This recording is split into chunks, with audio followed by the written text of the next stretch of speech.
Very good afternoon, students, and why good afternoon? Because I am recording this video in the at 3 o'clock, and that is the best part of the lockdown, that I can teach you at any moment of time whenever I want.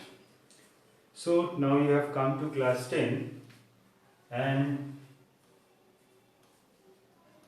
today I am going to cover chapter 3, that is sources of energy. At the very first moment, you will suddenly you will be surprised that why Amit sir is teaching sources of energy rather than going to chapter 1 and chapter 2.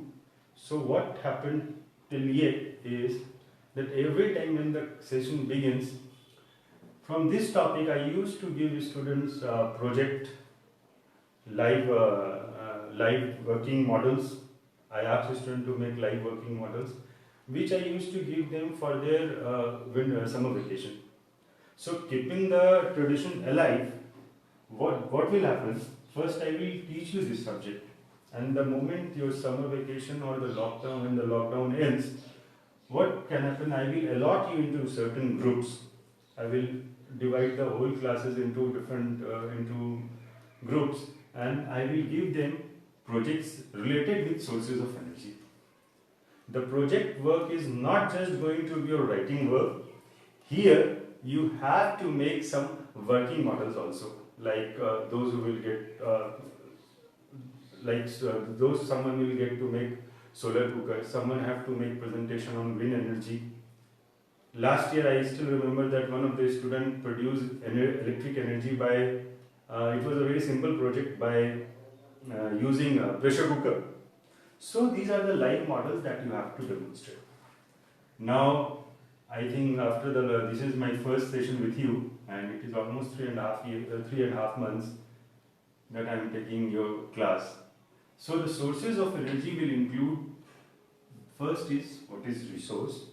The second topic will very obvious that you all know is what is renewable resource of energy and what is non-renewable resource of energy. Third will be what are the fuel, what is fuel, what is types of fuel, and then we will try to cover what is calorific value and what is ignition temperature. If there will be time, then today I will cover what is ideal fuel. I am not going to leave any of the topics which is related, which is given in the NCERT or in your reference book, whatever it is. So let's start the topic. First of all, what is a resource? Students, please take my words. This is one of the most important chapter. Most of the students feel that this is a very easy chapter. They become complacent. But for me, it is a very easy chapter in terms of scoring. Just to whatever I teach you, just to remember, make the note. Whatever I teach, just write, and then you will suddenly find that this chapter is very scoring, because all the value-based questions, most of the value-based questions from physics come from this sources of energy. So the very first thing that comes to your mind is what is resource. And I won't go by the definition of the book. For me, a resource is anything that could be used by a human or that could be helpful for a human is simply called a resource. हो सकता है कि आप बोलो कि sir, this is a plastic which is for me, although I used it and now I am throwing it to the dustbin, and this is of no use. But might be the beggar would pick that plastic and would use for some else purpose. So for him it could be a resource. That means anything that could be used by human for their needs is simply called a resource. It could be anything. It could be natural, it could be non-natural. Now we will come to what is sources of energy. एक paper भी जलाते हैं तो source of energy हो सकता है. A stick when burned can also be source of energy.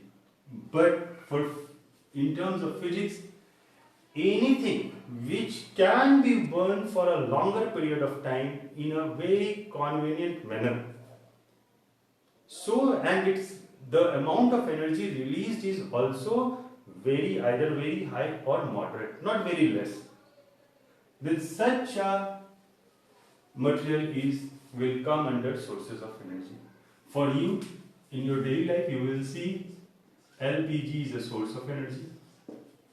Your biogas is source of energy.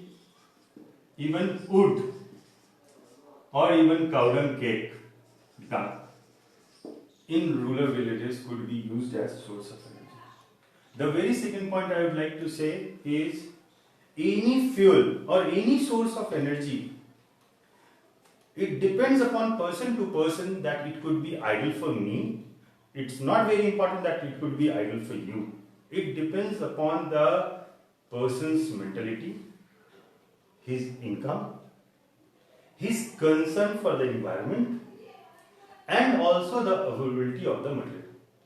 So that we will cover afterwards. Then we will come under what is source of energy. So it's very easy. Any source of any material which could be used for a longer period of time and release a considerable amount of energy is called as source of energy. And under the source of energy, you can write any of the example: LPG, biogas, wood, dung, whatever. Now this resource of energy is further divided into two parts. The first is your what is renewable resource of energy and what is non-renewable resource of energy. What do you mean by renewable source of energy?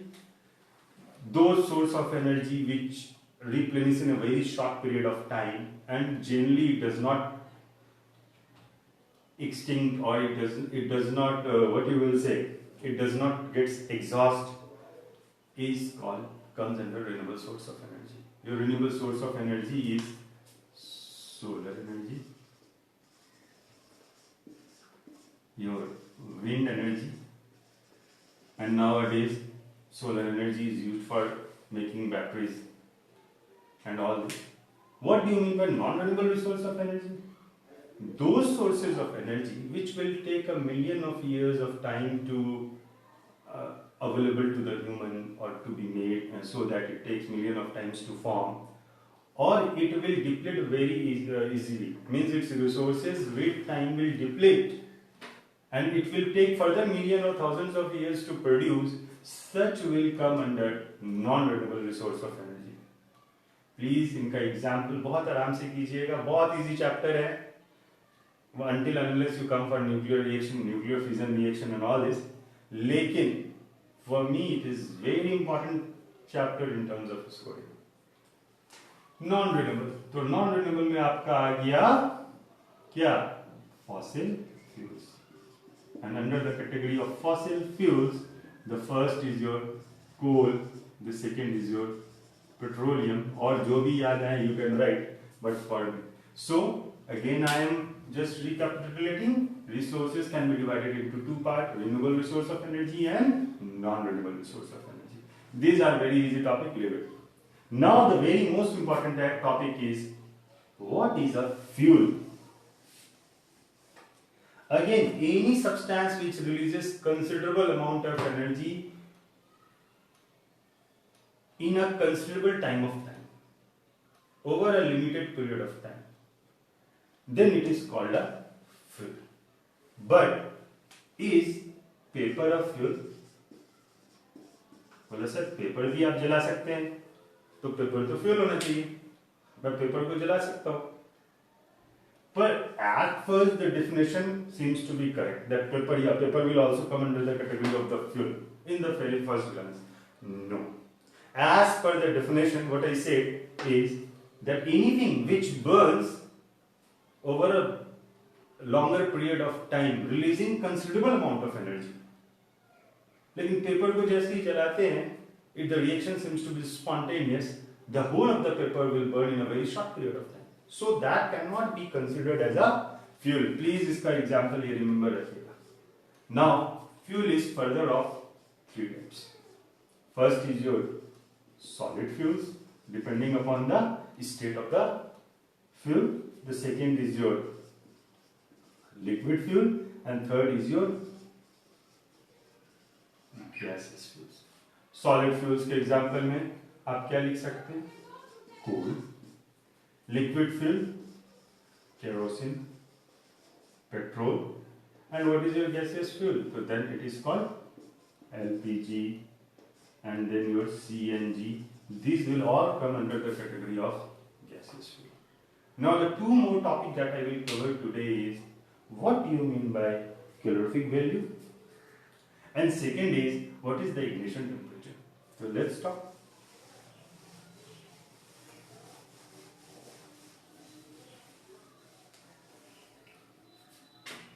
First is, बोलो sir what is the utmost criteria of having an ideal fuel? एक fuel को idol बनाने में या बहुत अच्छा होने के लिए सबसे ज्यादा इंपॉर्टेंट किस चीज का है? The most important is its calorific value. What is calorific value?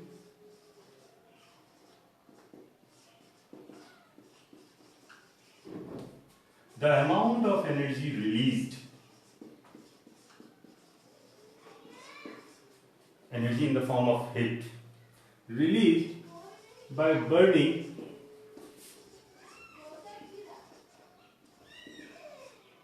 one gram of fuel completely. 1 gram of fuel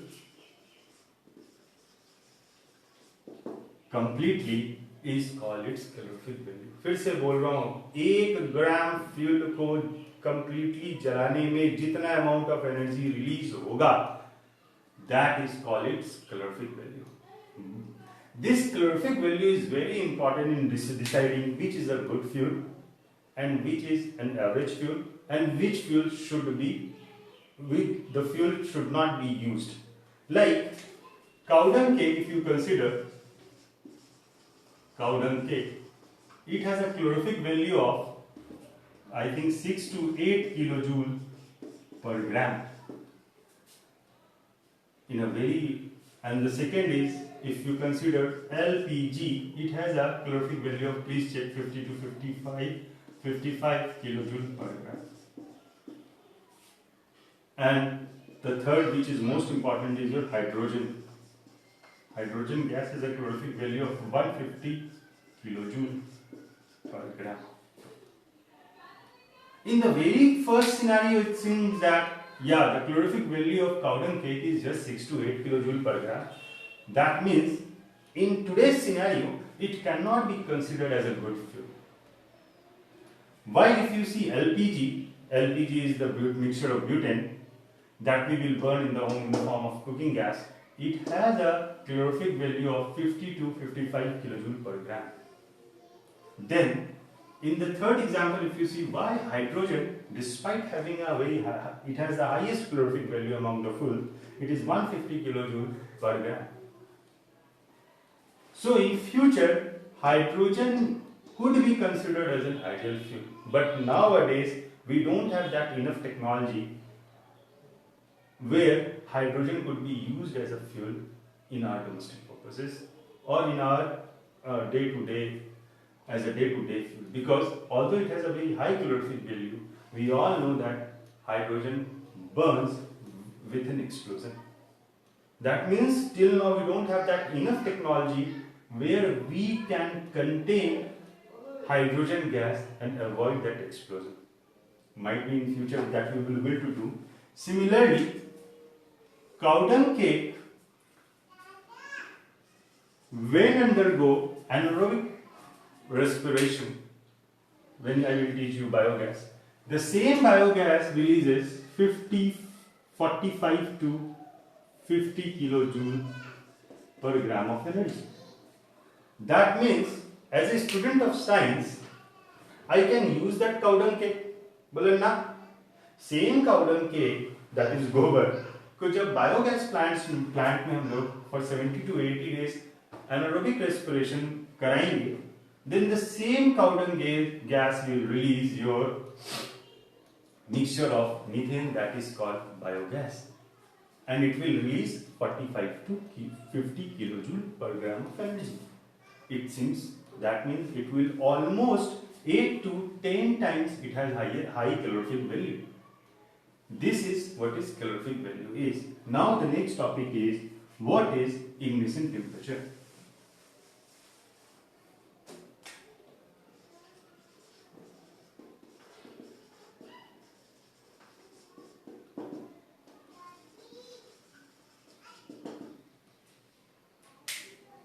A fuel could have a very good calorific value, but still it could not be considered as a good fuel. The second reason is ignition temperature. Then what is ignition temperature? The minimum temperature at which a fuel or substance catches fire is called ignition temperature. For example, let's suppose that you have LPG as well as you have cow dung cake with you. LPG, just you strike a matchstick and the LPG starts to burn in your gas stove. But at the same time, you take lots of cow dung cake in your home and you try to burn. What do you have to do? You have to pour in some amount of kerosene and sometimes some amount, very small amount of petrol in it, so that it will catch fire easily. That means the ignition temperature of the cow dung cake is much more higher than LPG. So in the second criteria, I can say, sir, the cow dung cake has very high ignition temperature, so I won't consider this as a fuel. So the topic that I have covered today is, first is what is fuel, second is types of fuel, the third is what is calorific value, and the fourth is ignition temperature. The minimum temperature at which the substance or the fuel catches fire is called as ignition temperature. Now the topic that I will cover is what are the conditions which is required to be an ideal fuel.